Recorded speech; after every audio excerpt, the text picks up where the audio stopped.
نحمده ونصلي ونسلم على رسوله الكريم اما بعد فاعوذ بالله من الشیطان الرجیم بسم اللہ الرحمن الرحیم یا ایہا الذین آمنوا کتب علیکم الصیام کما کتب علی الذین من قبلکم لعلکم تتقون صدق اللہ مولانا العلی العظیم وصدق رسوله النبی الکریم الامین ونحن على ذلك لمن الشاہدین والشاکرین والحمد للہ رب العالمین۔ اللہ رب العزت کا بے پایاں فضل و کرم اور احسان عظیم ہے کہ اس کریم مالک نے ہمیں ایک بار پھر فانی زندگی میں یہ رحمتوں، برکتوں، عظمتوں، رفتوں، فضیلتوں والا مہینہ نصیب فرمایا۔ ہم رب کریم کا جتنا بھی شکر ادا کریں ہم حق ادا نہیں کر سکتے۔ میں نے جو آیہ مبارکہ آپ احباب کے سامنے تلاوت کرنے کی سعادت حاصل کی ہے، قرآن کریم میں اللہ پاک ارشاد فرماتا ہے کہ یا ایہا الذین آمنوا کتب علیکم الصیام کما کتب علی الذین من قبلکم لعلکم تتقون، کہ اے ایمان والو تم پر روزے فرض کیے گئے جس طرح تم سے پہلے والی امتوں پر فرض کیے گئے تاکہ تم متقی پرہیزگار بن جاؤ۔ اللہ کریم کا کرم ہے کہ وہ ہمیں یہ ماہ مبارک نصیب فرما رہا ہے، اور اس ماہ مبارک کا ہمیں مل جانا، ہمیں نصیب ہونا، یہ ہمارے لیے ایک ایسا شکر کا موقع ہے کہ ہم جتنا بھی رب کا شکر ادا کریں، جتنا بھی رب کریم کا شکر ادا کریں، ہم اس کا حق ادا نہیں کر سکتے۔ حقیقت تو یہ ہے کہ ہم رمضان المبارک جیسے رحمتوں، برکتوں، عظمتوں سے بھرپور مہینے پر نظر ڈالیں اور گزشتہ مہینوں کا جائزہ لیں کہ جو مہینے ہم نے گزار دیے، ہم نے غفلت میں گزارے، لاپرواہی میں گزارے، ہم نے دنیاوی معاملات میں گزارے، دنیاوی کاموں میں گزارے، اور یہ جو مہینہ ہمیں نصیب ہو رہا ہے، جو اطاعت و عبادت والا، برکتوں والا مہینہ، اگر ہم اس ماہ مبارک کو بھی انہی پچھلے مہینوں کی طرح گزار دیں گے تو پھر ہماری اس سے بڑی بدنصیبی اور بدبختی کیا ہوگی۔ تو حضرات ذی وقار، یہ جو مہینہ ہمیں نصیب ہو رہا ہے، ہم نے اس مہینے کو باقی مہینوں کی طرح نہیں گزارنا، اسے بھی کھیل کود، دنیاوی معاملات پر ہم نے اس طریقے سے نہیں گزارنا، بلکہ اس عظیم ماہ مبارک کی ہم نے قدر کرنی ہے، اور ہم نے اپنی خواہشات کو ترجیح نہیں دینا، بلکہ ہم نے اس ماہ مبارک میں اپنے آپ کو اللہ کریم کی عبادت و ریاضت میں گزارنا ہے، کثرت سے قرآن پاک کی تلاوت کرنی ہے، کثرت سے ذکر و اذکار کرنا ہے، روزے رکھنے ہیں، اور روزوں کو صحیح معنوں میں جو اس کا حق ہے اس طریقے سے رکھنا ہے۔ بخاری شریف کی حدیث مبارکہ ہے، حضرت ابو ہریرہ رضی اللہ تعالی عنہ سے مروی ہے، آپ روایت فرماتے ہیں کہ حضور نبی کریم صلی اللہ علیہ وآلہ وسلم نے ارشاد فرمایا کہ جو ایمان کے ساتھ محض ثواب کے لیے رمضان المبارک کے روزے رکھے گا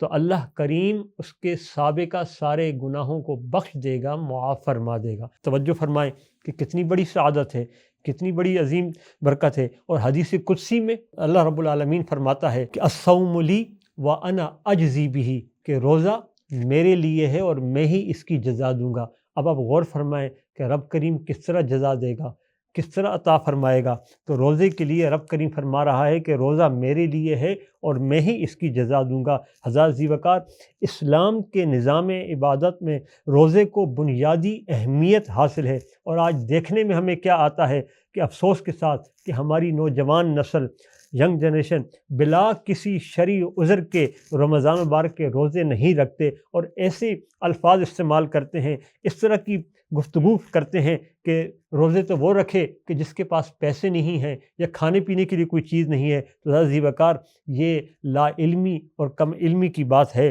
یہ انہیں معلوم نہیں کہ وہ کتنے بڑے اجر سے وہ محروم ہو رہے ہیں، کتنے بڑی برکتوں سے محروم ہو رہے ہیں، اور وہ گناہ کا کام کر رہے ہیں۔ میرے اور آپ کے آقا کریم صلی اللہ علیہ وآلہ وسلم کا فرمان ذی شان ہے کہ اللہ کریم فرماتا ہے کہ روزے دار کی منہ کی بو اللہ تعالیٰ کے نزدیک مشک سے بھی زیادہ خوشبودار ہے، جو بھوک کی وجہ سے پیدا ہوتی ہے۔ تو حضرات ذی وقار ہم نے اس ماہ مبارک کی قدر کرنی ہے، اس کی اہمیت کو سمجھنا ہے۔ احادیث مبارکہ کی روشنی میں روزہ ایمان کا چوتھا اہم رکن ہے، اور حضور نبی رحمت صلی اللہ علیہ وآلہ وسلم نے فرمایا کہ الصوم نصف صبر، کہ روزہ صبر کا نصف ہے، اور دوسری حدیث میں یہ ہے کہ صبر ایمان کا نصف ہے، اور روزے کا اجر بلا حساب ہے۔ آج معاشرتی بگاڑ اور منفی پروپوگنڈے کی وجہ سے مسلم معاشرے میں ایک ایسے طبقے نے جنم لیا جو شعائر اسلام یعنی اسلامی عبادات کا مذاق اڑا رہے ہیں۔ حضرات ذی وقار انہیں اپنے لیے بھی وہ جہنم کی آگ کو بھڑکا رہے ہیں، اور رمضان مبارک میں ہمیں ایسے ناپسندیدہ جملے اور ایسی بیہودہ حرکات دیکھنے اور سننے کو ملتی ہیں۔ سر عام لوگ پان گٹکے کا استعمال کرتے ہیں، نازیبا کلمات کا استعمال کرتے ہیں، نازیبا گفتگو کرتے ہیں۔ سامعین ذی وقار روزے کی اہمیت کو وہ نہیں سمجھتے۔ یہ سب نادانی، لا علمی اور قرآن و حدیث سے دوری اور دین سے دوری کا نتیجہ ہے۔ امام غزالی رحمۃ اللہ علیہ فرماتے ہیں کہ رمضان المبارک کے گزر جانے کے بعد 5 مہینے اس حسرت اور افسوس میں گزر جاتے ہیں کہ اتنے عظیم الشان مہینے کی قدر جانی ہم نہ کر سکے۔ حضرات ذی وقار بخاری شریف کی ایک اور حدیث مبارکہ کہ حضور نبی رحمت صلی اللہ علیہ وآلہ وسلم نے فرمایا کہ جب رمضان المبارک کا مہینہ آتا ہے تو آسمان کے دروازے کھول دیے جاتے ہیں اور جہنم کے دروازے بند کر دیے جاتے ہیں اور شیاطین زنجیروں میں جکڑ دیے جاتے ہیں۔ اور امام احمد و ترمذی و ابن ماجہ کی روایت ہے کہ جب رمضان مبارک کی پہلی رات ہوتی ہے تو شیطان اور سرکش جنات قید کر لیے جاتے ہیں اور جہنم کے دروازے بند کر دیے جاتے ہیں، اور ان میں سے کوئی دروازہ کھولا نہیں جاتا، اور جنت کے دروازے کھول دیے جاتے ہیں اور ان میں سے کوئی دروازہ بند نہیں ہوتا۔ تو حضرات ذی وقار یہ آنے والا ماہ مبارک یہ جو ہمیں نصیب ہو رہا ہے رمضان مبارک کا، ہم نے اس کی قدر کرنی ہے، اس کی اہمیت کو جاننا ہے، اس کو سمجھنا ہے، اور اس میں اپنے آپ کو اللہ رب العزت کی عبادت و ریاضت میں مصروف رکھنا ہے۔ کثرت سے قرآن پاک کی تلاوت کرنا ہے، استغفار کرنا ہے، توبہ کرنی ہے، اپنے گناہوں کی معافی مانگنی ہے۔ باقی مہینوں کی طرح نہیں، اس مہینے کو ہم نے قرآن و حدیث کی روشنی میں اور حضور نبی کریم صلی اللہ علیہ وآلہ وسلم کی اسوہ حسنہ سے جو ثابت ہیں ہم نے اس طرح اس کو گزارنا ہے۔ اللہ کریم ہمیں اس ماہ مبارک کی قدر کرنے کی توفیق نصیب فرمائے، اس کی اہمیت کو سمجھنے کی توفیق نصیب فرمائے، اور اس میں اپنی عبادت و ریاضت میں صحیح معنوں میں کما حق رہنے کی توفیق نصیب فرمائے۔ آمین یا رب العالمین۔